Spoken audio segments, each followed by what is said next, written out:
की खबरों का जोशीमठ में लगातार हो रहे भूधसाव को लेकर सरकार अलर्ट मोड में आ गई है। देहरादून में सीएम धामी ने इसे लेकर एक हाई लेवल मीटिंग की। सीएम धामी ने कहा है कि तत्काल डेंजर जोन को खाली कराया जाए और जोशीमठ में बिना देरी किए आपदा कंट्रोल रूम एक्टिवेट करें। यह बात मुख्यमंत्री ने इस बैठक में कही है। इस मीटिंग में सीएम धामी के साथ मुख्य सचिव, आपदा प्रबंधन सचिव और चमोली के अधिकारी भी वीडियो कॉन्फ्रेंसिंग के जरिए यहां पर मौजूद रहे हैं। सीएम ने इसे लेकर डिटेल रिपोर्ट ली है और निर्देश दिए गए हैं कि तुरंत ही सुरक्षित जगह पर एक अस्थायी पुनर्वास केंद्र बनाया जाए। साथ ही जोशीमठ में जोन वाइज और सेक्टर वाइज योजना बनाने को कहा गया है। सीएम धामी खुद कल जोशीमठ जाएंगे और आपदा प्रभावित इलाकों का दौरा भी करेंगे। और इस बीच आज बैठक में उनकी तरफ से कई निर्देश दिए गए हैं, जिसमें सबसे बड़ी बात यह है कि फौरन डेंजर जोन को खाली करवाया जाए, वहां से लोगों को सुरक्षित स्थानों पर पुनर्वासित किया जाए।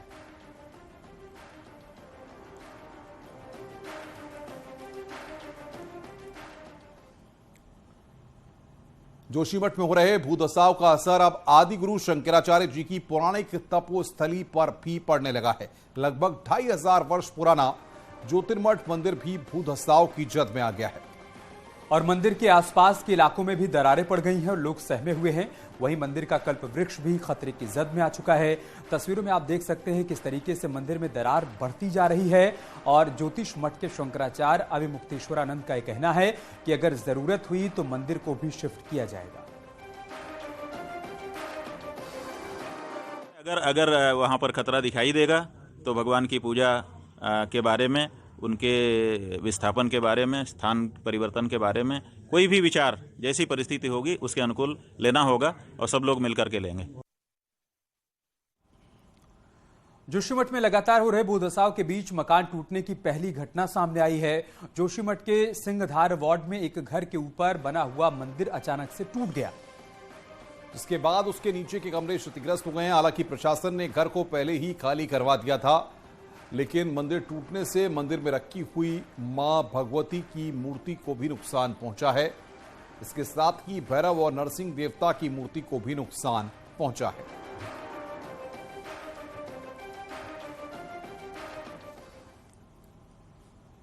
वहीं जोशीमठ में सिंहधार इलाके में रह रहे लोग गमसदा हैं। लोगों की जमीन, घर, सब कुछ दांव पर है। भूधसाव का आलम यह हो गया है कि घर से लेकर होटल तक सब में दरारें आ चुकी हैं। न्यूज़ 18 की टीम ग्राउंड जीरो पर है और यहां लोगों की परेशानी को समझने की हमने कोशिश की है। 4 से 5 मंजिला इमारतें कब जमींदोज हो जाएं, कुछ कहा नहीं जा सकता है। एसडीआरएफ की टीम लगातार अनाउंसमेंट भी वहां पर कर रही है। लोग अपना सामान एक जगह से दूसरी जगहों पर शिफ्ट कर रहे हैं।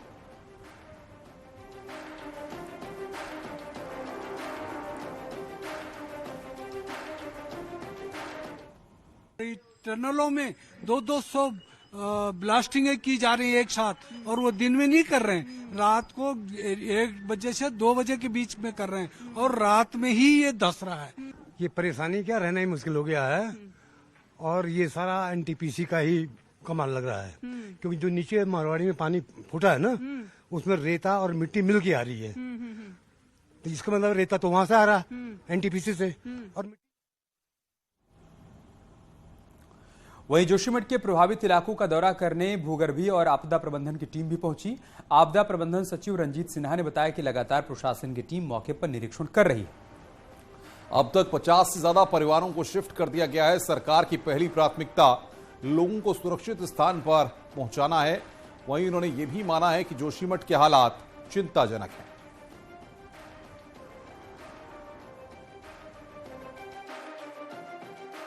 यहाँ होटल टिल्ट किया, उधर गए जेपी का कैंपस जहाँ पानी निकल रहा है, मडी वाटर निकल रहा है, वहाँ हम लोग गए। एक जो लेटेस्ट क्रैक्स आए हैं जिन एरिया मुनेरिया में गए। आज बिल्कुल विस्तृत हम पूरे जोशीमठ का भ्रमण करेंगे और देखेंगे क्या स्थिति बन के आ रही है, किस तरह से टेम्परेरी रिलीफ लोगों को दे सकते हैं, जो परमानेंट जो कार्य किए जा सकते हैं उसके संबंध में एक प्लान, एक टेंडर निकाला भी गया ड्रेनेज सिस्टम को ठीक करने के लिए, जियोफिजिकल स्टडी के लिए। तो उसके बाद हम कार्रवाई करेंगे। और हमारे सहयोगी भारती सकलानी इस वक्त हमारे साथ जोशीमठ से जुड़ चुके हैं, सीधा उनके पास चलते हैं। भारती, हर दिन खतरा बढ़ता जा रहा है, दरारें बढ़ती जा रही हैं, भूधसाव के तमाम मामले सामने आ रहे हैं। अभी आज की क्या तस्वीर है, क्या अपडेट वहां से आपके पास? अमित, सुबह से हम लगातार देख रहे हैं, सिंगदौर की तरफ हम गए और मलारी गांव हमने देखा कि वहां किस तरीके से भू धसाव हुआ और वहां से लोगों को शिफ्ट किया जा रहा है अलग अलग जगह पे। लेकिन इस वक्त जिस जगह पर मैं मौजूद हूं, सबसे पहले अधिकारी उस तस्वीर को देख ले, ये मैं चाहूंगी, क्योंकि यहां पर अभी तक अधिकारी नहीं पहुंचे हैं और 1 साल से लोग इस बात को कह रहे हैं कि दरारें उनके घर में आ रही हैं, एप्लीकेशंस लेकर जाते हैं उनके पास, लेकिन जो लोग यहां पर मौजूद हैं, जो इस घर में रह रहे हैं, उन्होंने बताया कि उनका मजाक बनाया गया जब वो अधिकारियों के दर पर गए, अधिकारियों के पास एप्लीकेशन दी। ये देखिए कैसे ये घर पूरा का पूरा क्रैक हो चुका है। इस दीवार को आप देखिए कि कैसे ये और अभी भी यहाँ पर लोग रह रहे हैं। सबसे हैरानी की बात यह है कि अभी भी यहाँ पर लोग रह रहे हैं। अब ये तस्वीर आपने देखी, इसके बाद मैं चाहूंगी कि बाहर की तस्वीर भी एक बार देखें और वहां पर किस तरीके से लोग अब भी रह रहे हैं। आज की रात भी ये लोग यही काट रहे हैं, जबकि इस घर में पूरे क्रैक्स आ चुके हैं और यहाँ पर अधिकारी अब तक नहीं पहुंचे हैं। लगातार ये लोग मांग कर रहे हैं कि इनके घर में दरार आ गई है, इन लोगों को भी यहां से शिफ्ट किया जाए क्योंकि जान को खतरा बना हुआ है। बात कर लेते हैं सीधे इन लोगों से ही। सर, आप मुझे बताइए कब से ये क्रैक्स जो है यहाँ पर आए हैं? ये मैम ऐसा है कि साल भर पहले से एक क्रैक आई थी, पहले हल्की हल्की दरारें आई थी, धीरे धीरे ये बढ़ती की और अभी 2-4 दिन से कुछ ज्यादा ही ये दरारें बढ़ चुकी है, जिससे कि हमें। जब आप अधिकारियों के पास गए थे तब क्या हुआ? अधिकारी पास हम गए थे, पर अधिकारी ने किसी ने हमारी सुनी नहीं। न यहाँ का जो उन्होंने ये बोला कि जो यहाँ की जो एसडीएम है, एसडीएम ने खुद ये बोला कि भाई ऐसा है कि आप अपनी मकान को तोड़ दो, हम तुम्हें 40-50 हजार रुपये उसका मुआवजा देंगे, है कि नहीं। जबकि एसडीएम कई बार ऊपर नीचे की, एसडीएम ने कभी ये नहीं देखा भाई इनकी क्या स्थिति है, कैसे करके ये रहेंगे। ठीक है, आप मुझे बता रही थी कि आप भी गई थी एप्लीकेशन लेकर, तब क्या हुआ, तब क्या बोला अधिकारियों ने?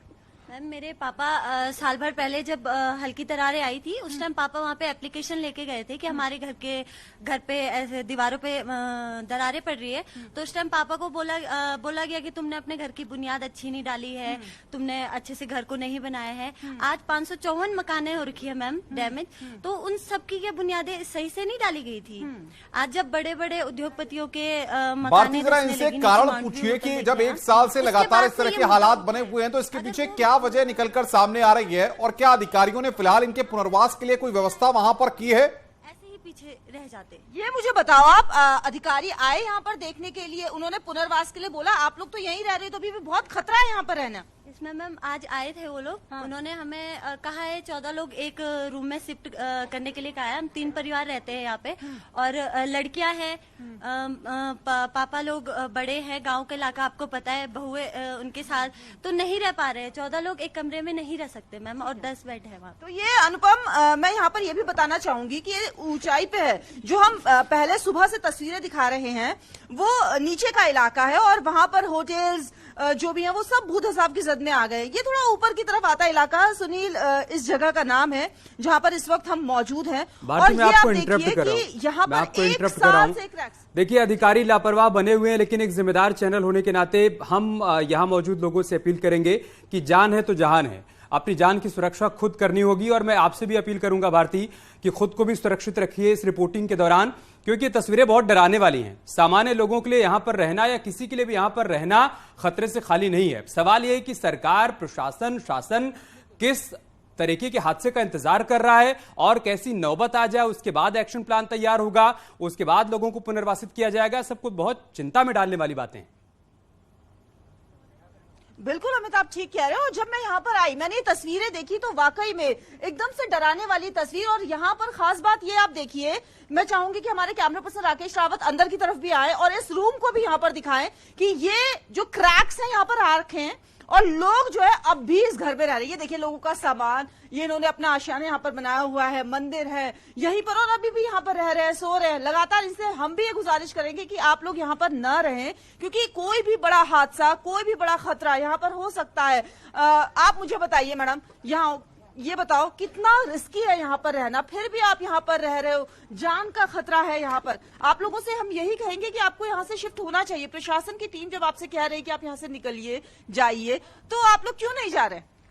एक तो मजबूरी भी है हमारी यहाँ रहना कि प्रशासन जैसे जिस हिसाब से नीचे ढह रहा है तो ये रिस्की होता है कि प्रशासन जो इस शासन ने हमें एक रूम दे रखा है तो उसमें रहना बहुत ही मुश्किल है क्योंकि 3 फैमिली है, 14-15 लोग हैं उसमें एक ही रूम में 8 जान है तो सब कुछ है और इतना खतरा, इतना रिस्क में रहना, कुछ भी हो सकता है। तभी तो आगे होगा जब आप लोग यहाँ से जाएंगे, यहाँ से निकलेंगे। तो अब निकलने की बात है तो ये रिस्की तो है बट ऐसा हो जाता है कि छोड़ना कि जहाँ बचपन से हम रहे हैं इतने सारे सपने हमारे तो वो टूट जाते हैं। तो अमित, ये देखिए, ये एक मजबूरी है इन लोगों की। हालांकि प्रशासन की टीम इन लोगों को लगातार कह रही है कि यहाँ से आप शिफ्ट हो, लेकिन बड़ा सवाल ये कि 1 साल पहले क्यों व्यवस्था नहीं की गई, क्यों इन लोगों को यहाँ से नहीं शिफ्ट किया गया? जानकारी आप दे रही हैं ग्राउंड जीरो से। सुरक्षा बहुत जरूरी है आपकी भी और जिस परिवार के साथ आप बातचीत कर रही हैं। इधर उत्तराखंड सरकार भी बैठक कर रही है। हम चाहेंगे जो जिम्मेदार अधिकारी इस वक्त हमारा बुलेटिन देख रहे हैं, न्यूज 18 की इस खबर का संज्ञान लें। अधिकारी इस परिवार को सुरक्षित तरीके से और व्यवस्था के साथ, ये मैं जिम्मेदारी से कह रहा हूं कि व्यवस्था के साथ वहां पर दूसरी जगह भेजें। ये नहीं कि 14 लोग हैं और आप कहें 10 बेड पे सो जाइए। ये कोई व्यवस्था बनाने की जिम्मेदारी नहीं होती है और खाना पूर्ति और लापरवाही बिल्कुल भी न की जाए। भारती, आपका बहुत बहुत शुक्रिया हमारे साथ जुड़ने के लिए और बातचीत करने के लिए। उत्तराखंड में जोशीमठ ही जमींदोज होने की कगार पर नहीं खड़ा है, बल्कि देश दुनिया में सबसे प्रसिद्ध पर्यटक नगरी नैनीताल भी इस चुनौती का सामना कर रही है, क्योंकि इसकी बुनियाद में रहस्यमयी दरारें पड़ चुकी हैं।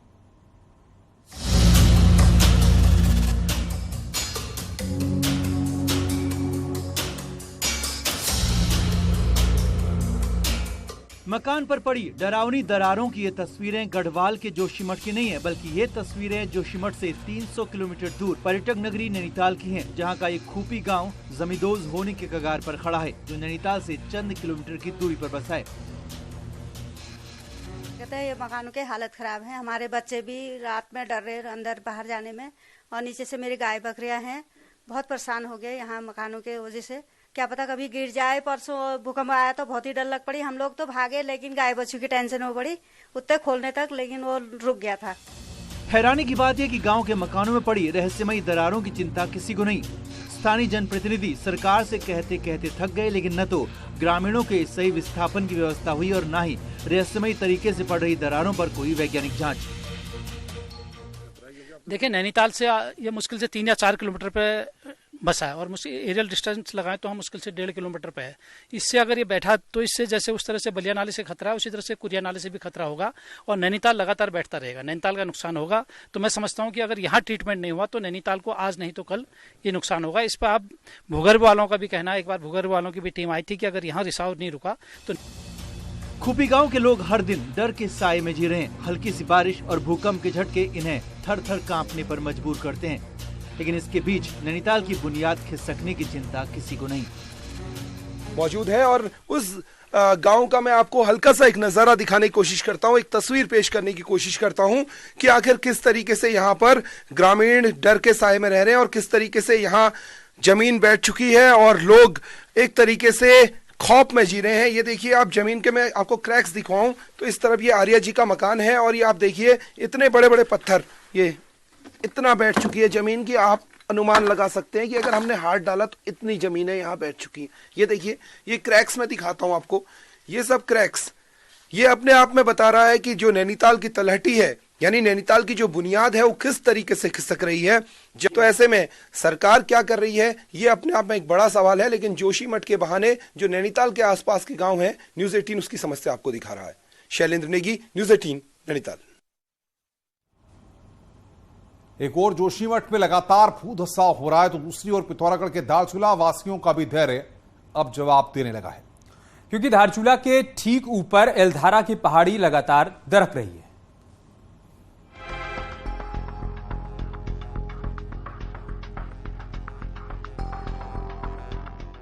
चीन और नेपाल बॉर्डर पर बसा धारचूला तहसील मुख्यालय 3 साल से खतरे की जद में है।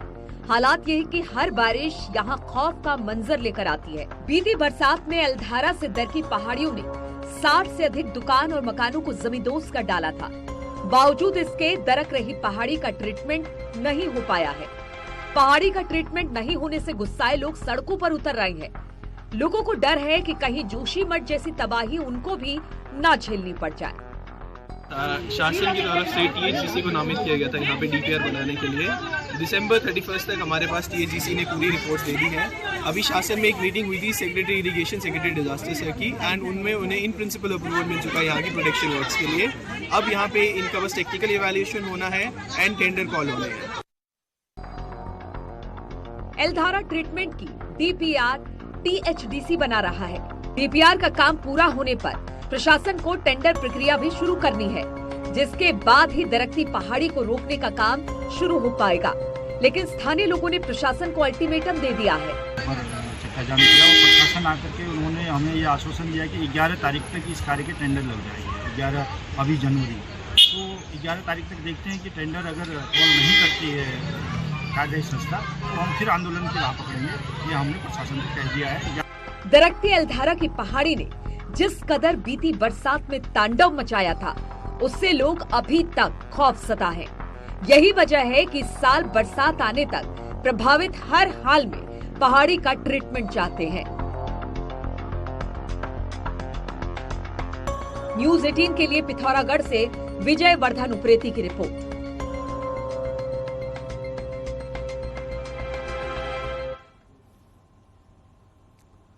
मुख्यमंत्री पुष्कर सिंह धामी ने आज पलायन निवारण आयोग की बैठक की। मुख्यमंत्री ने कहा कि पलायन को रोकने के लिए कार्य योजना तैयार की जाए।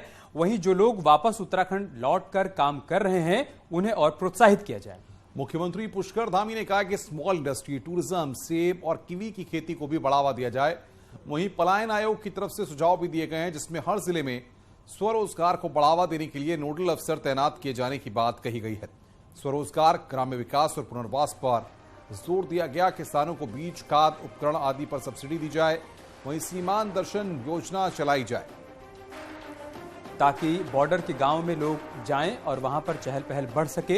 ये तमाम सुझाव आयोग की तरफ से दिए गए हैं और सरकार का भी कहना है कि इस दिशा में तेजी से काम किया जाए।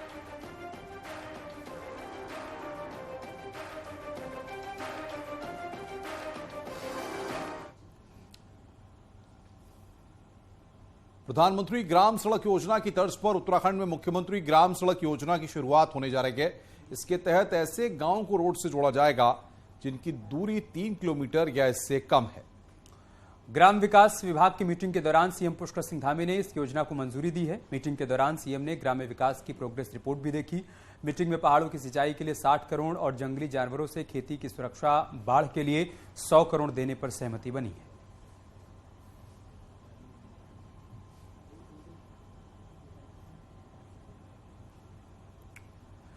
और नए साल में उत्तराखंड के विधायकों को जल्द ही डबल धमाल वाली खुशखबरी मिलने जा रही है। सरकार विधायकों को मिलने वाली विधायक निधि को बढ़ाने की तैयारी में, और यही नहीं, विधायक निधि टैक्स फ्री भी होने जा रही है।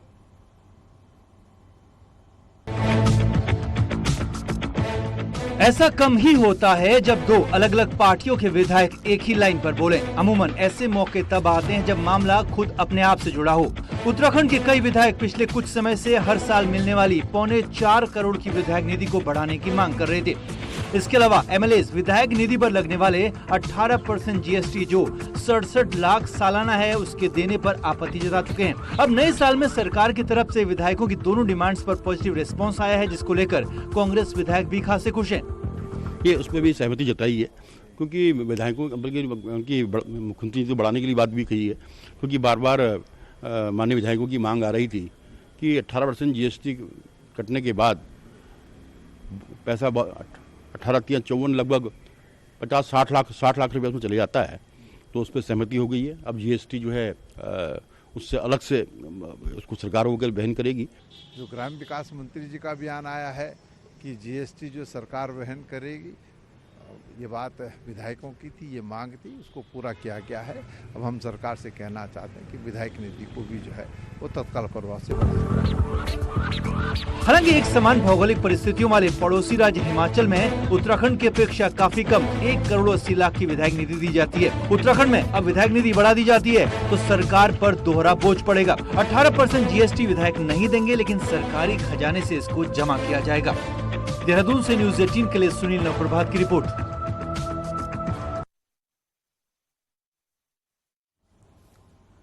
उत्तराखंड की बोर्ड की परीक्षाओं की तारीख का ऐलान कर दिया गया है। 16 मार्च से 6 अप्रैल तक 10वीं और 12वीं की बोर्ड परीक्षाएं करवाई जाएंगी।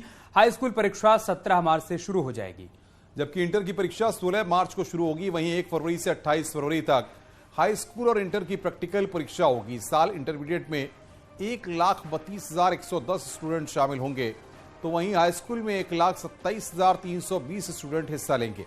बोर्ड ने सभी तैयारियां पूरी होने की बात कही है और कहा है कि मई के आखिर में रिजल्ट घोषित कर दिया जाएगा।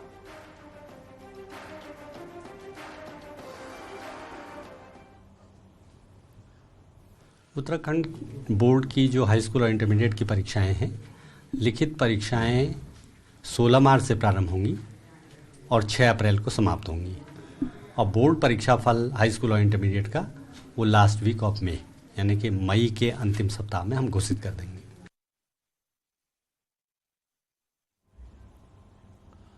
अल्मोड़ा के रामजे इंटर कॉलेज में 4 LT पदों के लिए नियुक्ति के लिए इंटरव्यू आयोजित किए गए थे, लेकिन स्कूल प्रबंधन ने ऐसे अभ्यर्थी को इंटरव्यू के लिए बुलाया जिसका उस विषय से संबंध ही नहीं था, जिस पर दूसरे अभ्यर्थियों ने सवाल उठा दिए। वहीं स्कूल प्रबंधन ने पहले तो अपनी गलती मानने से इनकार कर दिया, लेकिन जब हंगामा बढ़ा तो पुलिस बुलानी पड़ी और बाद में पता चला कि किसी गलत अभ्यर्थी को ही इंटरव्यू के लिए बुला लिया गया था, जिसके बाद इंटरव्यू की प्रक्रिया को रद्द कर दिया गया।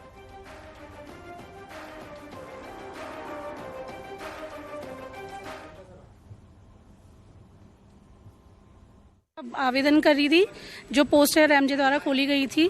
मैं इसमें कला वर्ग के लिए आई हुई हूँ, जिसमें ये लोग पहले बार तो इन लोग ने मेरे को आवेदन करने का मौका दिया था।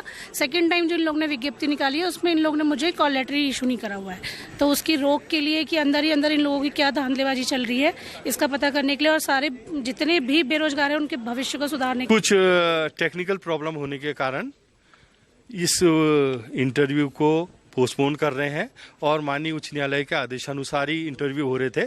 भविष्य में भी उसी के डायरेक्शन के अनुसार जब सिलेक्शन होगा तो परीक्षार्थियों को अवगत करवा दिया जाएगा। पूर्व मुख्यमंत्री और वरिष्ठ कांग्रेस नेता हरीश रावत की सोशल मीडिया पर एक पोस्ट ने राजनीतिक हलचल मचा दी है। हरीश रावत के फेसबुक पेज से आज सुबह 2 फोटो पोस्ट हुई हैं और उसके बाद से ही सियासी गलियारे में चर्चाओं का बाजार गर्म है। और दोनों ही फोटो का बीजेपी नेताओं से कनेक्शन है। तो तस्वीर हम आपको दिखा भी रहे हैं आपकी स्क्रीन पर। एक फोटो मुख्यमंत्री पुष्कर सिंह धामी के साथ है, जिसमें वो एक बच्चे के जूते के फीते बांध रहे हैं और फोटो को कैप्शन दिया गया है, वाह फोटो ऑफ द मंथ। दूसरी फाइल फोटो है, इसमें हरीश रावत पूर्व मुख्यमंत्री त्रिवेंद्र सिंह रावत को गुलदस्ता भेंट कर रहे हैं।